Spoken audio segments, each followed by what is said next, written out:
Inclinemos nuestros rostros para orar. Padre Celestial, te damos gracias por el privilegio de encontrarnos aquí este día para estudiar este magnífico libro de Génesis. Pedimos, Padre, la presencia de tu Espíritu Santo. Abre nuestras mentes y corazones para recibir tu mensaje. Y te damos gracias por escuchar nuestra oración, pues te lo pedimos en el precioso nombre de tu Hijo, Cristo Jesús. Amén. Quiero extenderle a todos los presentes un saludo muy cordial y una bienvenida a este seminario especial, Descubriendo los Misterios de Génesis. En nuestro tema de hoy vamos a analizar algunos aspectos introductorios sobre el libro de Génesis. Lo primero que quisiera decir es que la palabra Génesis significa comienzos u orígenes. Es decir, el libro de Génesis tiene que ver con los comienzos o con los orígenes. Examinando el libro nos damos cuenta que el libro nos habla de varios comienzos. Por ejemplo, nos habla del comienzo del cosmos, de la atmósfera, de las aguas, de la tierra, de lo que se llama el cosmos.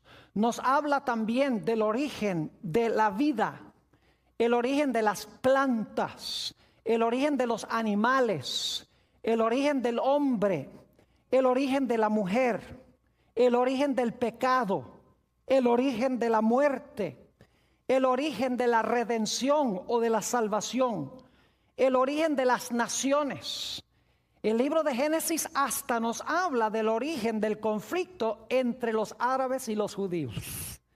Es decir, el libro de Génesis nos presenta en toda su gloria los orígenes de la mayoría de las cosas que nosotros conocemos hoy en el planeta Tierra. Quiero decirles algo en cuanto a la cronología del libro de Génesis. El libro de Génesis relata los primeros 2500 años de la historia del planeta Tierra. Inclusive en Génesis hay algunos relatos que no se encuentran registrados en ningún otro lugar histórico.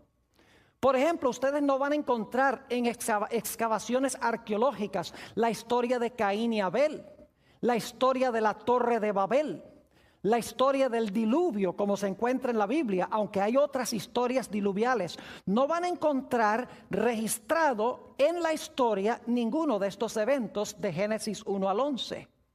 Es decir, el libro de Génesis nos presenta de una forma fidedigna, fiel, la historia del planeta Tierra durante sus primeros 2500 años. El libro de Génesis presenta una cronología corta del planeta Tierra.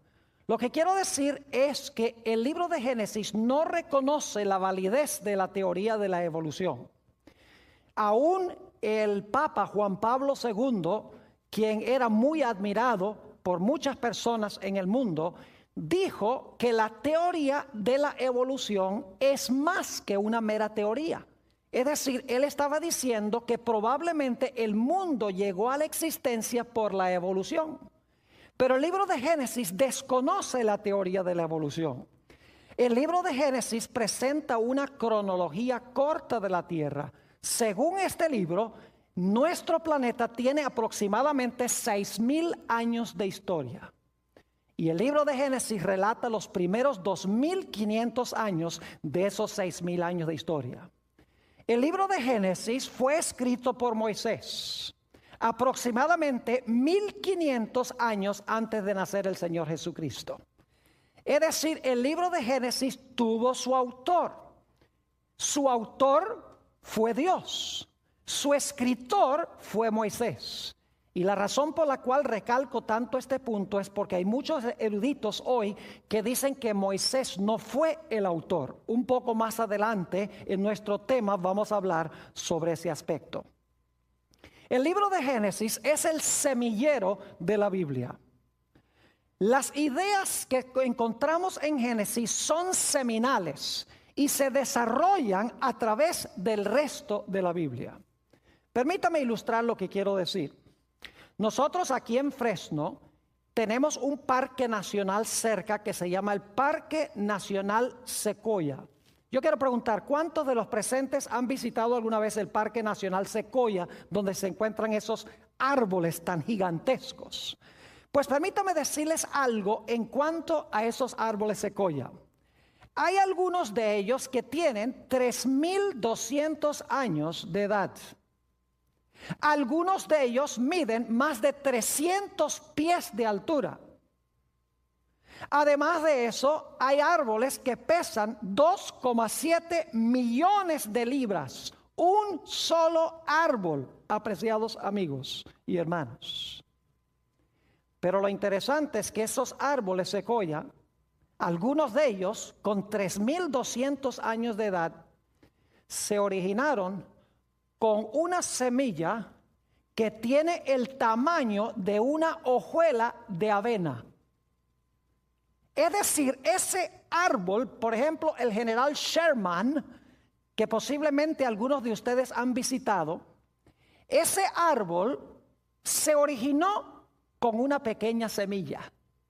Es decir, el árbol se encontraba encerrado en la semilla. Lo único que faltaba era sembrar la semilla para que la semilla creciera y para que finalmente produjera el árbol que hoy vemos en ese parque nacional. Lo mismo podemos decir de Génesis. En Génesis tenemos las semillas. Esas semillas en el transcurso de la Biblia crecen y finalmente llegan a su mayor crecimiento y su mayor desarrollo en el libro de Apocalipsis.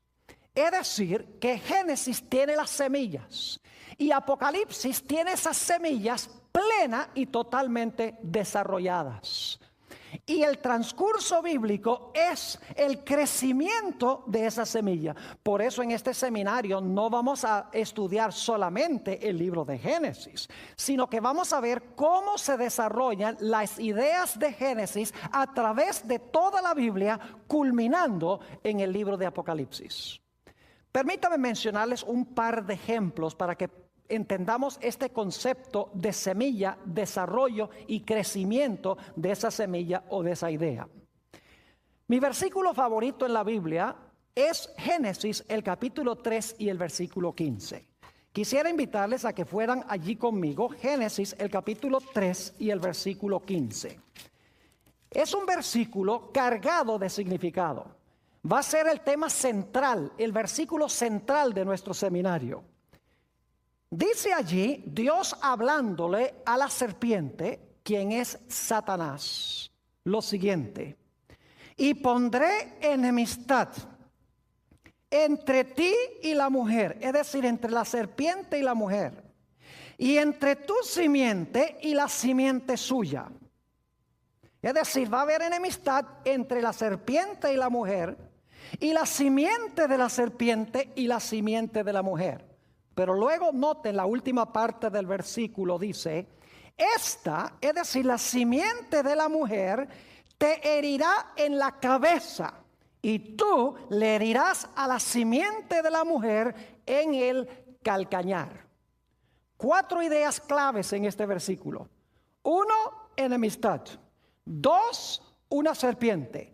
3, una mujer. Y 4, la mujer tiene una simiente que está en guerra contra la serpiente. Mis queridos amigos, esta idea de Génesis 3:15 se desarrolla y se cumple en el libro de Apocalipsis. Noten el capítulo 12 de Apocalipsis y los versículos 1 al 5.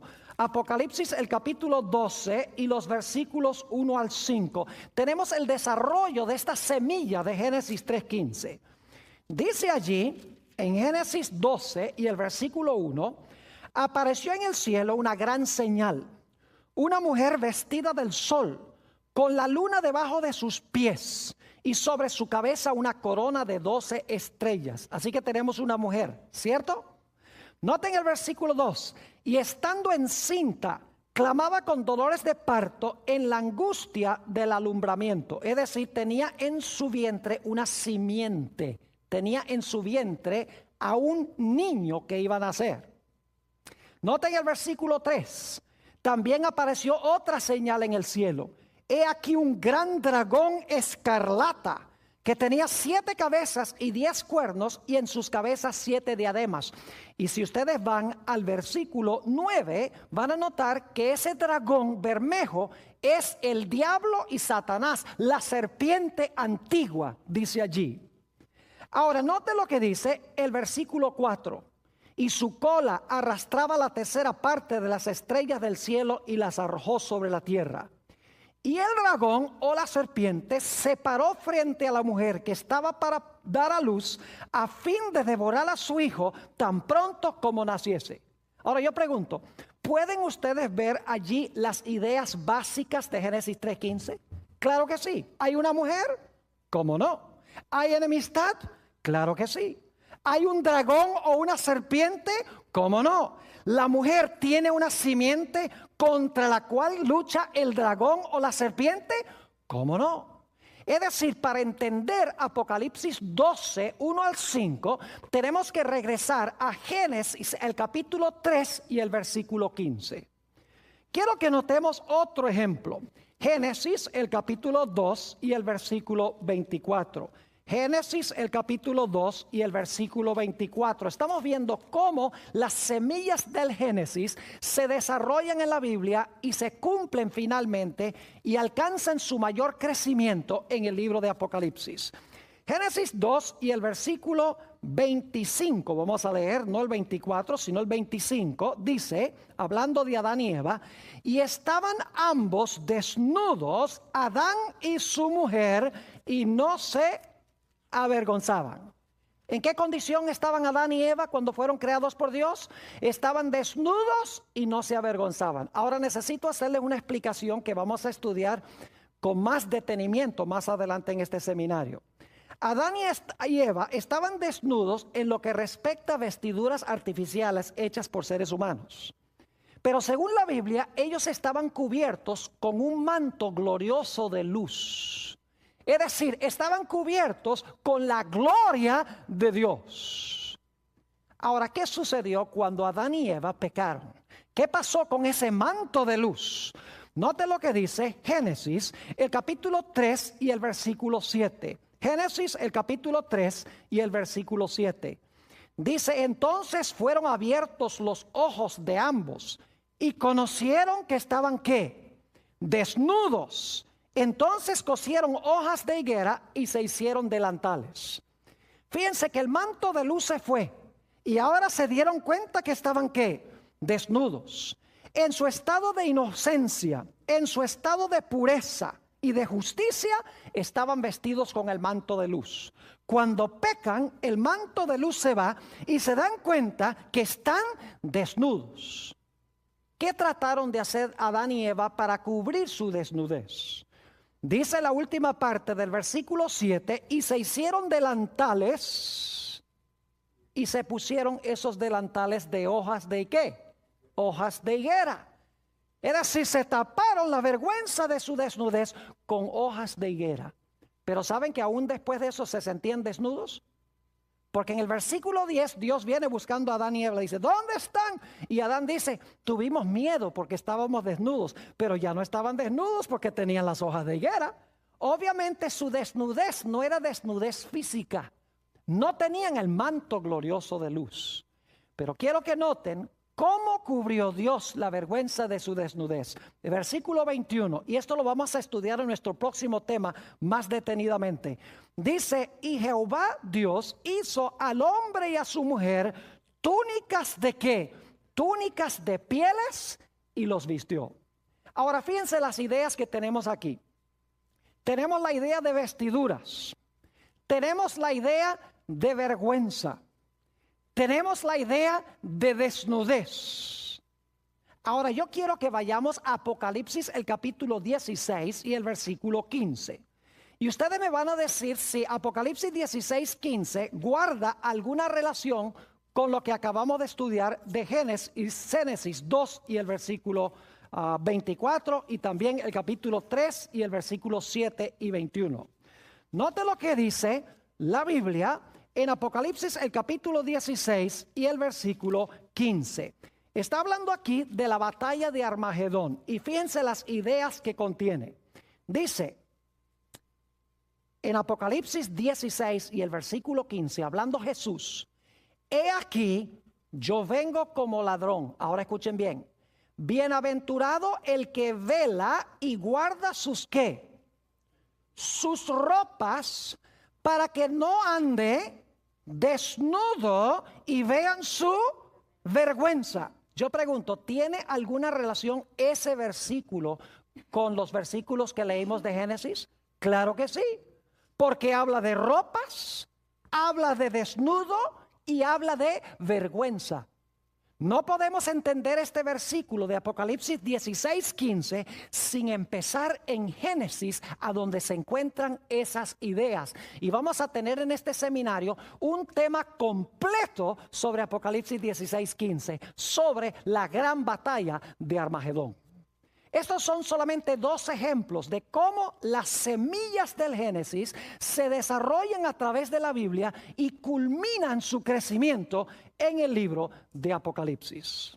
Ahora, una pregunta que siempre surge cuando se estudia el libro de Génesis es esta: ¿el libro de Génesis es historia o el libro de Génesis es mito y leyenda? Yo quiero decirles que no tengo duda alguna de que el libro de Génesis, las historias que se encuentran relatadas allí, sucedieron exactamente como se hayan registradas en el libro. Ahora, yo quisiera decirles que los autores del Nuevo Testamento todos creían que las historias de Génesis son literales. Jesús, el apóstol Pedro, Mateo, Marcos, Lucas, Juan, San Judas y los otros autores del Nuevo Testamento, todos entendieron que estas historias de Génesis eran literales, que sucedieron exactamente como dice la Biblia. Ahora, yo quiero darles algunos ejemplos en el Nuevo Testamento donde se mencionan algunas historias del libro de Génesis como literales. Porque hay muchos eruditos, inclusive teólogos hoy en día, que dicen: no, las historias del Génesis son mitos o son leyendas, son historias que enseñan una gran lección moral, pero nunca se realizaron en la historia. Yo quiero decirles que las personas que enseñan eso están diciendo que no creen a Jesús, ni creen al apóstol San Pablo, ni creen en el apóstol San Juan, ni creen en San Mateo, ni en ninguno de estos, porque todos estos autores creían que estas historias de Génesis son literales. Noten, por ejemplo, Mateo el capítulo 19, Mateo 19 y los versículos 4 al 6. Mateo 19 y los versículos 4 al 6. Yo pregunto, ¿creen ustedes que Jesús creía que Adán y Eva fueron personas históricas, literales? ¿Creen ustedes que fue Dios el que hizo el matrimonio al comienzo? Jesús lo creía así. Note lo que dice Mateo 19 y el versículo 4. Él respondiendo les dijo: ¿no habéis leído que el que los hizo al principio, varón y hembra los hizo? Y dijo: por esto dejará padre y madre el hombre y se unirá a su mujer, y los dos serán una sola carne. Así que no son ya más dos, sino una sola carne. Por tanto, lo que Dios juntó, no lo separa el hombre. Yo pregunto, ¿Jesús creía que Adán y Eva eran personajes históricos literales? Claro que sí. ¿Creía Jesús que el primer matrimonio fue literal entre Adán y Eva? ¿Cómo no? Así que si usted dice que no, usted está poniendo en tela de juicio ¿a quién? Las palabras de Jesús. Usted está contrariando lo que creía Jesús. Ahora vamos a notar algunas otras historias de Génesis. Por ejemplo, tenemos una semana de 7 días, ¿verdad? ¿Se han preguntado alguna vez por qué tenemos una semana de 7 días? ¿Por qué no tiene 10? ¿Por qué no tiene 5? ¿Por qué no tiene 3? ¿Por qué la semana tiene 7? Porque en el libro de Génesis nos dice que Jehová creó el mundo en 6 días y reposó, ¿qué cosa? El séptimo día. ¿Saben ustedes que el Señor Jesucristo creía que ese séptimo día era bien literal, de 24 horas? Porque en San Marcos 2:27 el Señor Jesucristo declaró: el sábado fue hecho por causa del hombre y no el hombre por causa del sábado. El Señor Jesucristo creyó en el sábado. Dijo que el sábado fue creado originalmente. Es decir, Jesús creía que nuestra semana viene de la semana literal al comienzo de la historia. En Lucas 3 encontramos otro ejemplo interesante. No voy a buscarlo en la Biblia, se los voy a explicar. Tenemos en Lucas 3 la genealogía de Jesús. ¿Sabe lo que es una genealogía? Son la lista de los antecesores de Jesús. Y es interesante, se menciona comenzando con José, el padre de Jesús, y el relato va hacia atrás y termina allá con Adán. Ahora yo pregunto, ¿creen ustedes que Jesús fue un personaje histórico literal? ¿Creen que Jesús fue un personaje histórico que vivió dentro del curso de la historia? Claro que sí, nadie lo negaría. Pero entonces yo pregunto, si Jesús, quien se menciona al comienzo de la genealogía de Lucas 3, es un personaje histórico, y se menciona toda la lista de sus antecesores, yo pregunto, ¿el último que se menciona en la lista, Adán, también tiene que ser un personaje histórico? Claro que sí. Usted no puede decir que Jesús, el último que se menciona en la lista, es un personaje histórico, pero Adán en realidad no fue un personaje histórico. Porque todos los personajes en la genealogía de Jesús fueron personas reales que vivieron dentro del espacio y dentro del tiempo. Otro relato que Jesús aceptó como literal, que hoy los científicos dicen eso, nunca hubo un diluvio universal. ¿Qué va? Eso no pasó, dicen muchos científicos, historiadores, aún teólogos y ministros. Yo pregunto, ¿Jesús creyó que el diluvio fue literal, que pasó históricamente? Claro que sí. Noten San Mateo, el capítulo 24 y los versículos 37 al 39. Mateo 24 y el versículo 37 al 39. Palabras de Jesús. Dice, mas como en los días de Noé, así será la venida del Hijo del Hombre. Yo pregunto, ¿la segunda venida de Jesús va a ser un evento histórico, literal? ¿Va a pasar así como lo dice la Biblia? Claro que sí. Jesús dice, como fue en los días de Noé, así va a ser en su venida. Así que si el diluvio fue histórico, su venida también va a ser un evento histórico. Versículo 38, porque como en los días antes del diluvio, estaban comiendo y bebiendo, casándose y dando en casamiento, hasta el día en que Noé entró en el arca. Y no entendieron hasta que vino el diluvio y se los llevó a todos. Así será también la venida del Hijo del Hombre. Pregunto, ¿creía Jesús en un diluvio literal que se realizó en la historia y en el tiempo? Claro que sí. Ahora, ¿qué de Caín y Abel? El Nuevo Testamento confiesa que Caín y Abel fueron personajes reales, históricos que existieron. Claro que sí. Primera de Juan, el capítulo 3 y el versículo 12. Primera de San Juan, el capítulo 3 y el versículo 12. Nos presenta a Caín y Abel como personajes históricos. Dice allí, no como Caín, que era del maligno y mató a su hermano. ¿Y por qué causa le mató? Porque sus obras eran malas y las de su hermano justas.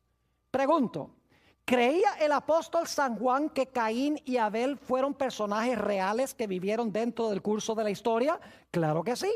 Así que si usted dice que no, usted está poniendo en tela de juicio lo que dice Juan, lo que dice Jesús. ¿Saben ustedes que el Nuevo Testamento también nos dice que Enoc fue un personaje real, histórico?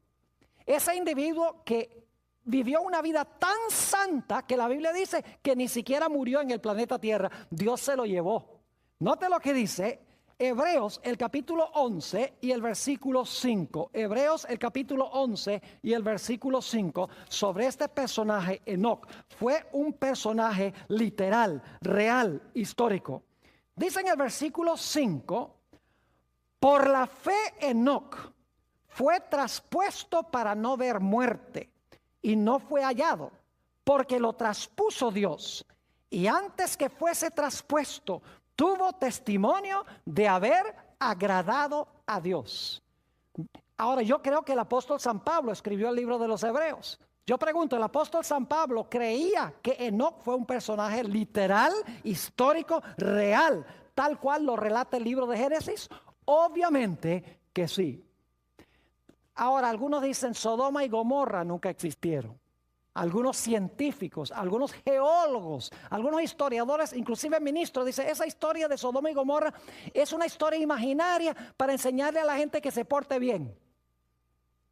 Ahora yo pregunto, ¿creía Jesús que las ciudades de Sodoma y Gomorra existieron y fueron destruidas por fuego?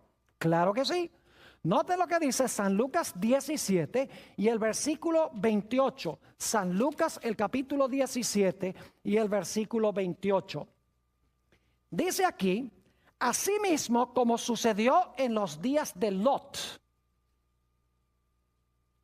¿Creía Jesús que Lot fue un personaje histórico? ¿Literal? Claro que sí. Comían, bebían, compraban, vendían, plantaban, edificaban. Mas el día en que Lot salió de Sodoma, llovió del cielo fuego y azufre y los destruyó a todos. Así será el día en que el Hijo del Hombre se manifieste. Fíjense que las historias del libro de Génesis ocurrieron tal cual lo relata el libro de Génesis. El testimonio de los autores del Nuevo Testamento corrobora que estas cosas pasaron exactamente como lo dice la Biblia. Ahora, algunos de ustedes estarán preguntando por qué el pastor Bor enfatiza y recalca tanto este punto. Quiero decirles que desde la época que se conoce como la Edad de la Razón, que comenzó en la segunda mitad del siglo XVIII, los filósofos, los científicos, los historiadores y aún los teólogos empezaron a enseñar que las historias de Génesis en realidad no son historias que se realizaron como lo dice el libro de Génesis, sino que son mitos y leyendas. Es más, la mayoría de los eruditos comenzaron a enseñar de que el libro de Génesis ni siquiera fue escrito por Moisés 1500 años antes de Cristo. Empezaron a enseñar que el libro de Génesis es producto de muchos diferentes autores, cada uno escribió una historia y luego vino un redactor y juntó todas esas historias en el libro que hoy conocemos como el libro de Génesis. Cuando yo estudiaba en el seminario, una vez estaba haciendo una investigación y conseguí una Biblia que se llama la Biblia Arco Iris. Y es interesante en esa Biblia Arco Iris leer el libro de Génesis y ver que por cada color que se da en el libro de Génesis, según los que prepararon esa Biblia, eso lo escribió un autor diferente. Y el libro de Génesis está marcado en múltiples colores, porque según ellos, el libro de Génesis tuvo múltiples autores. La Biblia enseña que Génesis fue escrito por Moisés. El libro de Génesis fue escrito por Moisés, aproximadamente 1500 años antes de Cristo, y el libro relata historias reales. Posiblemente sea sorpresivo para muchos de ustedes saber que hoy en día hay muchos ministros, y no son unos pocos, son muchos ministros y pastores y sacerdotes que no creen que el libro de Génesis es histórico.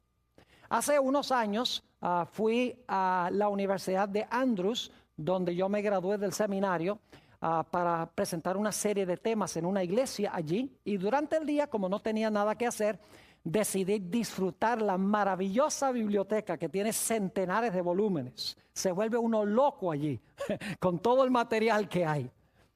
Pero me puse a investigar el libro de Génesis, específicamente Génesis 3:15. ¿Y sabe lo que descubrí? Que la mayoría de los comentarios bíblicos no creían que el libro de Génesis es literal. Comentarios escritos por teólogos y por ministros y por sacerdotes. Por ejemplo, un comentario decía, esa historia de Eva y la serpiente la inventó alguien para explicar por qué la gente le tiene miedo a las culebras. Otro comentario decía, la razón por la cual se escribió la historia de Caín y Abel es para explicar el origen de las peleas que existen entre hermanos y hermanos, o hermanos y hermanas. Otro comentario decía, la historia de la Torre de Babel se escribió para explicar de dónde vienen todos los idiomas, pero eso no pasó históricamente. Es decir, todas las historias, según estos eruditos, fueron escritos para explicar cosas que existen hoy en día, pero estas historias no se realizaron tal como lo relata el libro de Génesis. Yo quiero decirles que yo prefiero creerle a Jesús, a Pablo, a Pedro, a Mateo, a Marcos, a Lucas y a Juan, que creerle a cualquier erudito moderno que no acepta la historicidad del libro de Génesis. Ahora quiero decirles también que el libro de Génesis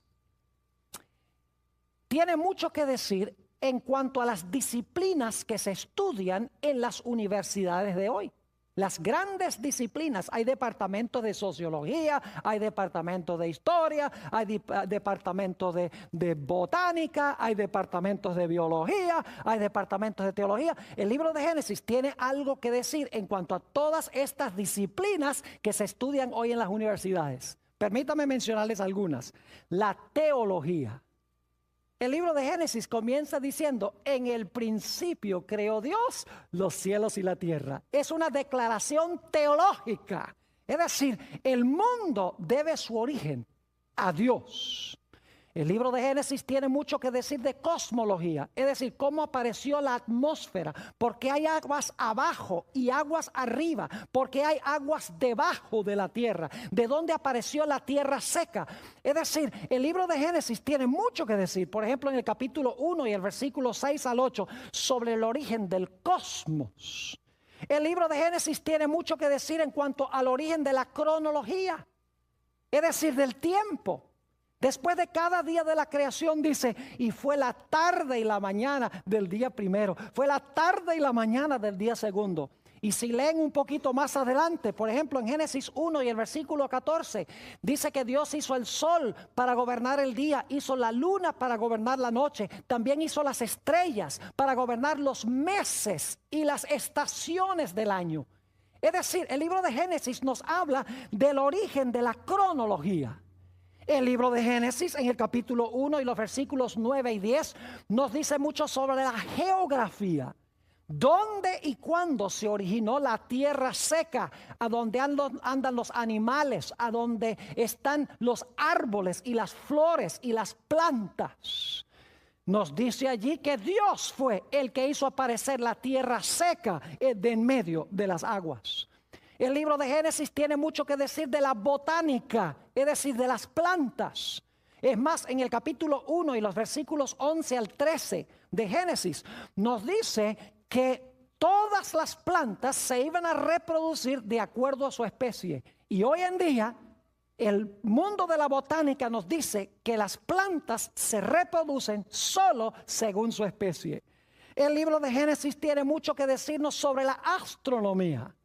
Habla sobre el origen del sol, sobre el origen de la luna, sobre el origen de las estrellas.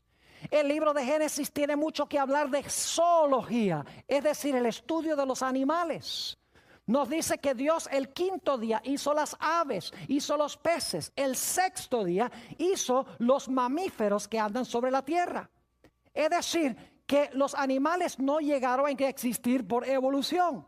No evolucionaron de algo menor a algo mayor, porque el quinto día hizo Dios aves, peces, el sexto día hizo los animales terrestres.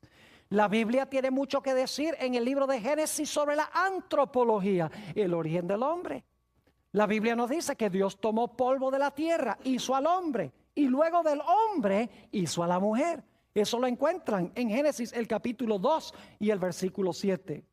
El libro de Génesis tiene mucho que decirnos de la sociología. Por ejemplo, que la sociedad debe componerse de parejas que se casan matrimonialmente para tener hijos. El libro de Génesis nos dice que Dios hizo ese vínculo social al comienzo que nosotros llamamos matrimonio. El libro de Génesis tiene mucho que decir de la psicología. Fíjense que al principio, antes del pecado, todo estaba en armonía. Cuando el hombre peca, inmediatamente surgen problemas matrimoniales, el hombre echándole la culpa a la mujer echándole la culpa a la serpiente y a Dios, empiezan las riñas matrimoniales.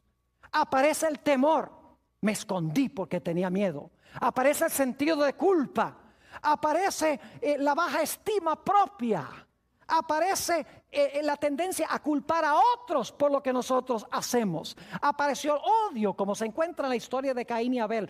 Todos los fenómenos psicológicos aparecen como fruto del pecado. Y el libro de Génesis nos habla sobre todos estos fenómenos psicológicos. El libro de Génesis tiene mucho que decir de geología. El estudio de la tierra, en otras palabras, nos tiene que decir que durante el diluvio este planeta sufrió trastornos terribles. Y por lo tanto, la gente que trata de leer la tierra hoy en día, la trata de leer en vano si no creen en el diluvio. Porque el mundo que conocemos hoy no es el mundo que existía al comienzo. Fue trastornado como consecuencia del diluvio. Solamente podemos entender eso conociendo lo que dice el libro de Génesis. El libro de Génesis tiene mucho que decir de la filología, el origen de los idiomas. Nos dice en Génesis el capítulo 11 que los idiomas se originaron en la Torre de Babel. El libro de Génesis tiene mucho que decir de historia, especialmente historia antigua. ¿Y qué diríamos de las grandes preguntas que hace la filosofía? ¿De dónde vengo? ¿Por qué estoy aquí? ¿Para dónde voy? El libro de Génesis tiene respuestas para cada una de estas preguntas.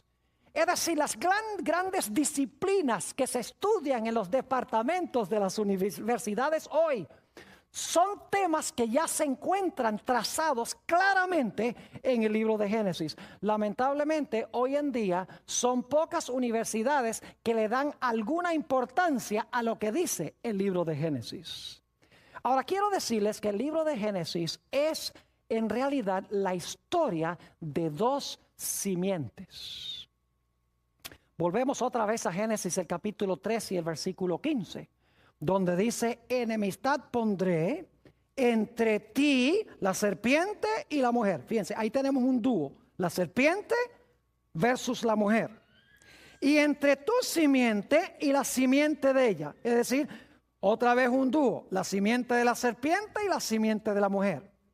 Y luego dice, él, la simiente de la mujer, te va a aplastar la cabeza y tú le vas a herir el calcañar.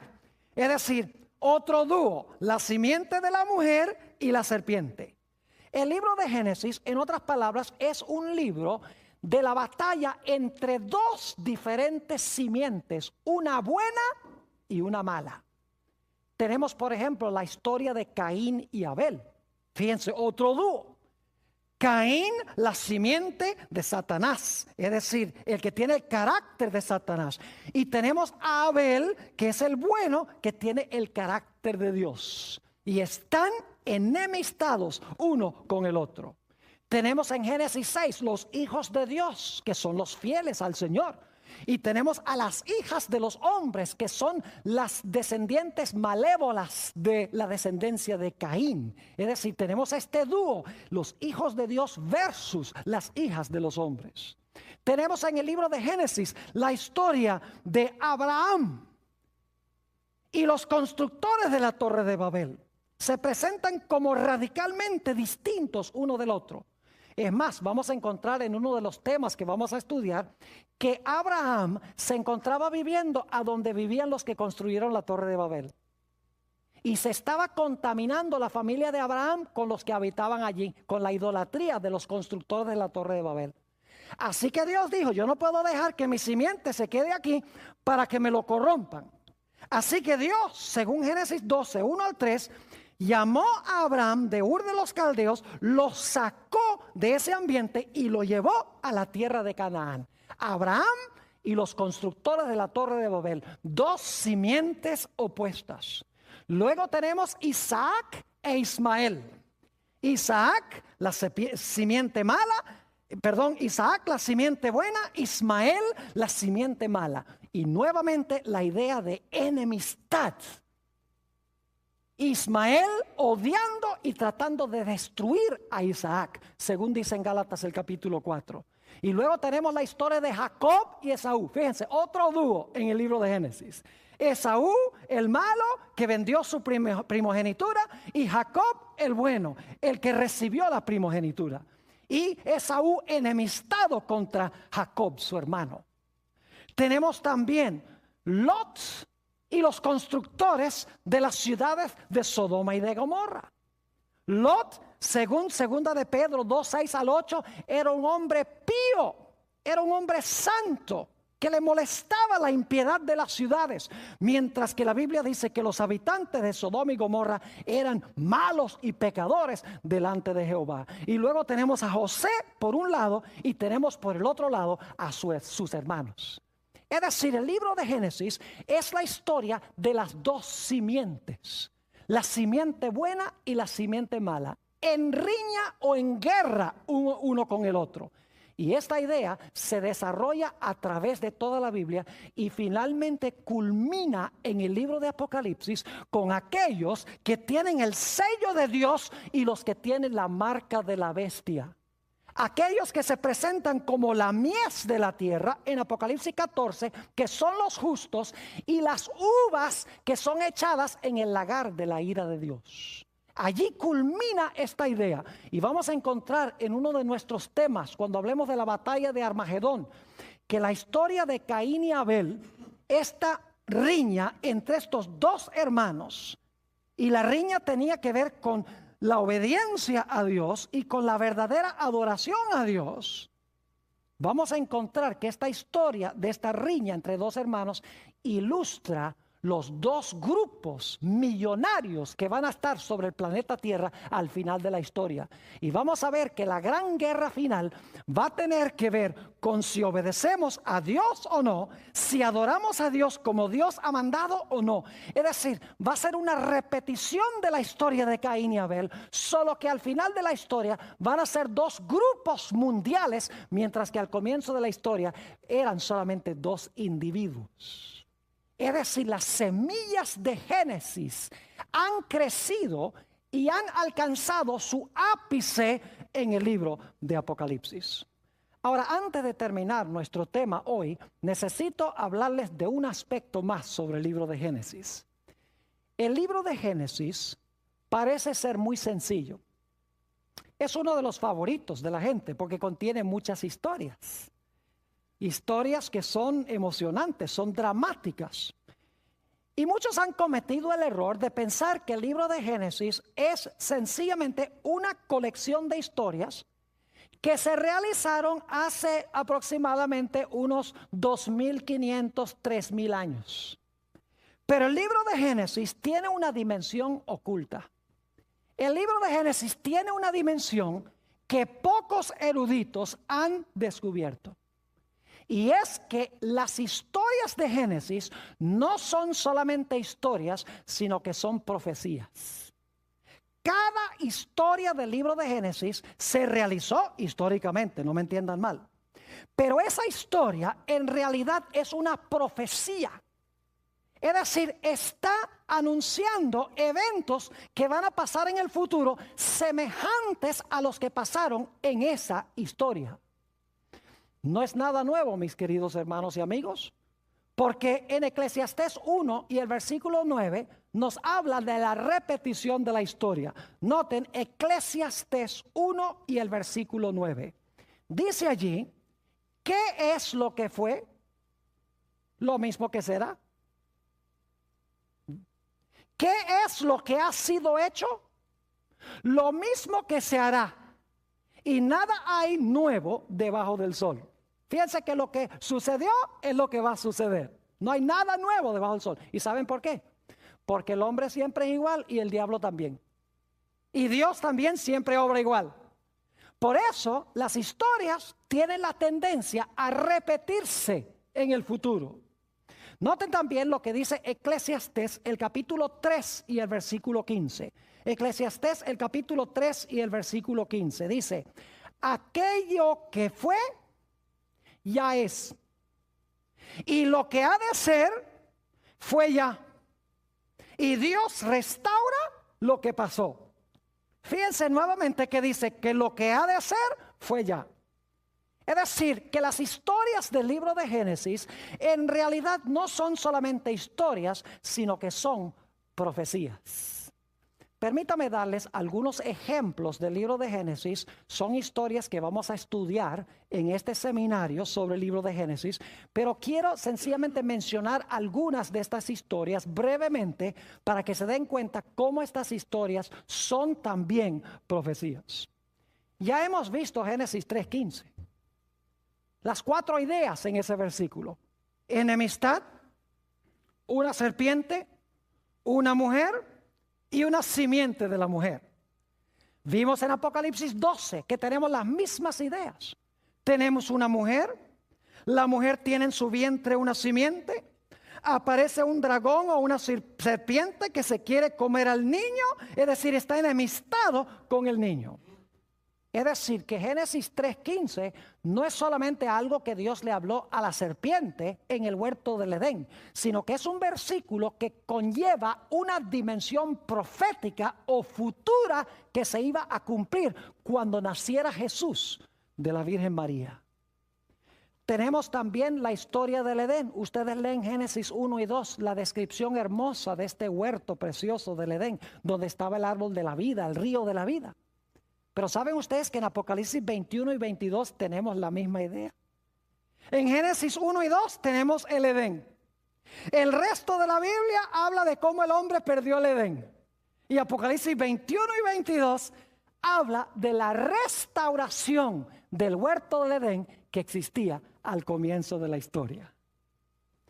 En Génesis 1 y el versículo 2 nos habla de la condición de la tierra antes de la creación. Dice: la tierra estaba desordenada y estaba vacía, y había tinieblas sobre la haz del abismo. Piensen las palabras: abismo, tinieblas, desordenada, vacía. ¿Saben ustedes que la Biblia dice que la tierra va a volver a esa condición otra vez? Se usan las mismas palabras para hablar de lo que va a pasar en el futuro. En Jeremías, el capítulo 4, dice Jeremías, cuando ve la segunda venida de Jesús, dice: miré la tierra y estaba desordenada y vacía, y miré los cielos y no había en ellos luz. Es decir, que lo que sucedió al comienzo sucederá al final. Como la tierra estaba desordenada y vacía en tinieblas antes de la creación, cuando Jesús venga y también en consecuencia de las plagas, la tierra regresará a esa condición antes que Dios haga un cielo nuevo y una tierra nueva. Ya les mencioné la historia de Caín y Abel. Es una historia profética. No solamente pasó con dos personajes en cierta ocasión en el pasado, sino que ilustra lo que va a pasar al final de la historia. Dios le manda a Caín y Abel: tráigame un animal, me van a adorar con un animal, lo van a sacrificar. Abel dice: bueno, si Dios dice que para sacrifique un animal, voy a traer un animal. Caín dice: pues yo no ando en esa cosa de animales, yo le voy a traer mis productos agrícolas. Es decir, Abel obedeció a Dios y adoró a Dios como Dios mandó. Abel desobedeció el mandato de Dios y adoró a Dios como él quiso. En el libro de Apocalipsis vamos a encontrar que los dos grupos que van a existir en el mundo al final de la historia van a tener esas mismitas características de Caín y Abel. Va a haber un grupo que profesa adorar a Dios, pero que no lo adora como Dios dice, ni obedece a Dios. Va a haber otro grupo que obedece los mandamientos de Dios. Satanás los va a odiar, y que también adoran a Dios como Dios ha mandado, no como ellos quieren. Es decir, la historia de Caín y Abel es una historia profética. Podríamos mencionar también la historia del diluvio, ya lo hicimos. Jesús dijo: como en los días de Noé, así será también la venida del Hijo del Hombre. Yo pregunto, ¿creía Jesús que la historia del diluvio era una historia profética? Claro que sí, porque dijo: como pasó allá, va a pasar al final de la historia. Es decir, para Jesús la historia del diluvio no solamente era una historia, sino que era una ¿qué? Una profecía. Y vamos a dedicar un tema completo en nuestro seminario sobre la historia del diluvio. Y vamos a ver que cada detalle de la historia del diluvio, la predicación de Noé, el derramamiento del Espíritu Santo con su predicación, las decisiones que la gente tomó cuando se cerró la puerta, un periodo de tiempo entre cuando se cerró la puerta y cuando comenzó a llover, y los que estaban adentro no estaban seguros. ¿Será que era verdad lo que estaba predicando? Dice Noé. Y cada día los que están afuera se vuelven más violentos. Todo eso se va a cumplir en el futuro. Va a haber predicación poderosa acompañada del Espíritu Santo. La raza humana se va a dividir en dos grupos. Se va a cerrar la puerta de la gracia para el mundo. Y después que se cierre la puerta, los hijos de Dios van a vivir en el planeta por un periodo de tiempo. Aparentemente Dios los ha abandonado. Se conoce como el tiempo de angustia o la gran tribulación. Y los impíos se volverán más y más enojados contra los hijos de Dios. Pero así como cayó agua del cielo y vino agua de las fuentes del abismo, dice el libro de Apocalipsis que caerá fuego del cielo y saldrá fuego de la tierra para destruir a los que quieren destruir al pueblo de Dios. Es decir, la historia del diluvio es una historia profética. No solamente sucedió en el pasado, sino que sucederá también en el futuro. El llamado que Dios le hizo a Abraham para que saliera de Babel, de allá a donde se construyó la torre de Babel. En Apocalipsis encontramos el cumplimiento de eso. Porque Dios al final de la historia dice a su pueblo que está en Babilonia, en Apocalipsis 18:4 dice: salid de ella, pueblo mío, para que no seáis partícipes de sus pecados. Lo que pasó con Abraham históricamente va a pasar con el pueblo de Dios al final de la historia. La confusión y la caída de Babilonia en la torre de Babel se va a repetir en el libro de Apocalipsis. Así como cayó la cima de esa torre, así como la gente quedó confundida. En Apocalipsis 14:8 y el 18:1 al 3 dice: ha caído Babilonia. Usted no puede entender la caída de Babilonia al final de la historia, al menos que haya entendido la primera caída de Babilonia en la torre de Babel. Podríamos mencionar los 3 ángeles que vinieron a Abraham antes de la destrucción de Sodoma y Gomorra. Vamos a tener un tema completo sobre lo que pasó con las ciudades de la llanura. ¿Por qué creen ustedes que vinieron 3 ángeles a Abraham antes de que las ciudades fuesen destruidas? Yo pregunto, ¿el libro de Apocalipsis habla de 3 ángeles que van a venir a dar una advertencia al mundo antes que Jesús venga? Claro que sí. Y vamos a encontrar que todo lo que pasó antes de la destrucción de Sodoma y Gomorra y lo que sucedió cuando fueron destruidas estas ciudades se va a repetir de nuevo, pero no con 2 ciudades, sino a nivel global. La historia de Isaac e Ismael, que se encuentra en Génesis 16 y 17. El apóstol Pablo en Gálatas 4, 21 al 31 dice que esa historia es profética. Representa a los que viven conforme a la carne y los que viven conforme al espíritu. Representa 2 clases de personas que van a vivir en el transcurso de la historia. El sacrificio de Isaac en Génesis 22, donde Abraham ofrece a un carnero en lugar de su hijo, representa el hecho de que Jesús sufre en la cruz en lugar nuestro. Vamos a tener un tema completo donde vamos a trazar esa historia de Génesis 22. La escalera que vio Jacob entre el cielo y la tierra. Jesús mismo dijo en San Juan 1:51 que Él era la escalera.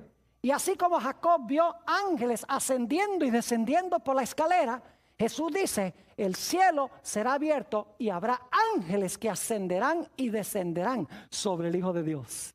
Así como una escalera tiene 2 partes claves, la parte de abajo y la parte de arriba, Jesús es hombre con nosotros, esa es la parte de abajo, y es Dios con su Padre en el cielo, esa es la parte de arriba de la escalera. Es decir, la escalera es profética, no solamente es un evento histórico. El tiempo de angustia que pasó Jacob cuando su hermano Esaú venía para destruirlo se conoce como el tiempo de angustia de Jacob. En realidad es una ilustración de la experiencia por la cual pasará el pueblo de Dios antes que Jesús venga. En Daniel 12:1 dice: habrá tiempo de angustia cual no fue desde que hubo nación, mas en aquel tiempo tu pueblo será libertado, todos los que se hallaren escritos en el libro. Así como Jacob fue librado de la ira de su hermano, al final de la historia el pueblo de Dios será librado de la ira de los que quieren destruirlos. La historia de José es una historia, pero también es una profecía. Permítame mencionarles solo algunos ejemplos de la historia de la vida de José. Su padre lo mandó a sus hermanos, pero sus hermanos no lo recibieron. Fue vendido por unas piezas de plata. Sus hermanos pensaban que se habían deshecho de él, pero por lo que hicieron, él llegó a ser su salvador. Tenemos en esto una ilustración de la vida de Jesús. Jesús también fue enviado por su Padre para buscarnos a nosotros que nos habíamos perdido. Dice en el Nuevo Testamento que Jesús vino a los suyos no le recibieron. Jesús fue vendido por 30 piezas de plata. Y sus enemigos pensaban que se habían deshecho de él. Pero por el hecho de haberlo entregado, Jesús llegó a ser su Salvador. Es decir, la historia de José es una historia profética. ¿Y qué diríamos de los 144,000 del libro de Apocalipsis, capítulo 7 y capítulo 14?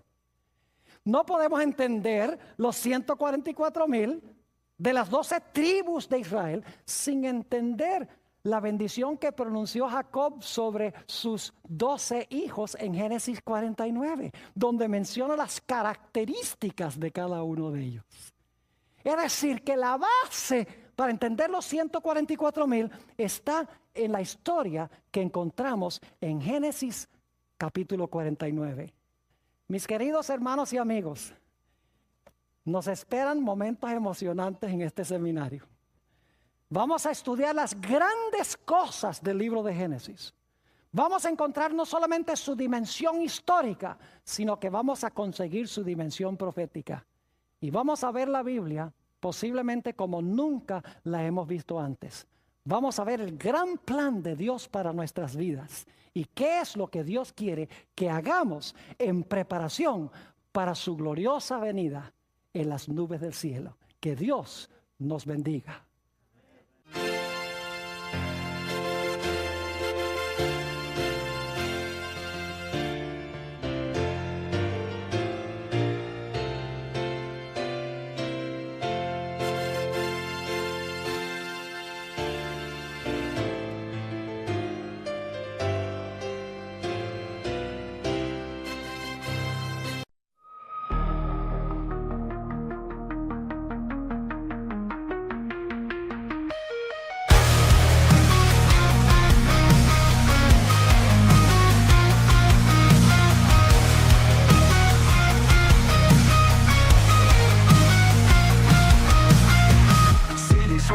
Mechanical shadow, the meat on whisper secrets don't follow.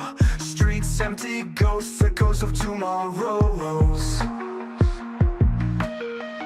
Midnight clocks, ticks, lost dreams borrowed. Skyline, fractured moonlight dissected. Cold reflections, memories neglected. Voices calling from digital ocean. Darkness creeping, unnatural motion. Echoes in the void, lost and destroyed. Cold reflections, Cries, voices tangled in disguise. In the night I realize shadows merge beneath the skies. Synthetic heartbeat beating sync through the wires. We're on the brink of understanding where we link. Glimmers where the fractals blink. In the twilight dreams unfold. In the stories we've been told. Answers hiding in the fold. Gotta search before we're old. Lay voices they collide. Through the mist the shadows glide. In the chaos we confide. Push and pull like ocean tide. Melodies they rise and soar. In the echoes we implore. Pull me through the nevermore. Drifting out to distant lore. Haunting yet